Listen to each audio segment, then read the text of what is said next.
Hai, halo semua.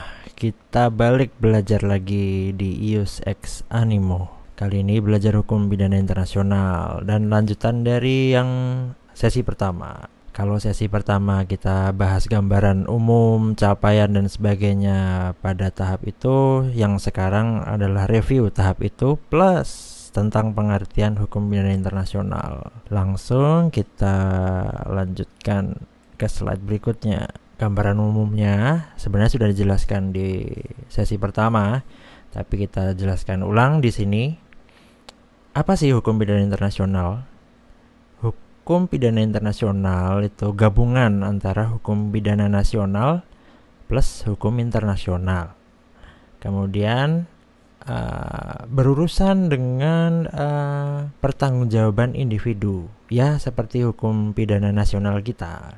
Jadi hukum internasional itu biasanya itu berurusan dengan sengketa-sengketa negara. Jadi subjeknya negara. Kalau hukum pidana internasional subjeknya individu. Kemudian kasusnya kejahatan yang diperkarakan di hukum pidana internasional adalah kejahatan yang melanggar hak asasi manusia secara serius, berat gitu.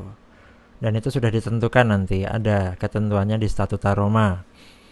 Nanti saya jelaskan selanjutnya. Jadi kejahatan yang diperkarakan atau diselesaikan di tingkat hukum pidana internasional adalah kejahatan hak asasi manusia yang berat. Dan hukum humaniter itu juga berlaku di lingkup hukum pidana internasional, pelanggaran hukum humaniter, hukum perang. Selanjutnya,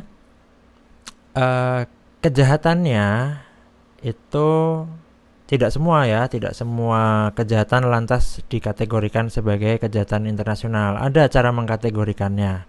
Dalam hukum pidana internasional, kejahatan itu dibagi menjadi 4. Kejahatan perang, kejahatan terhadap kemanusiaan,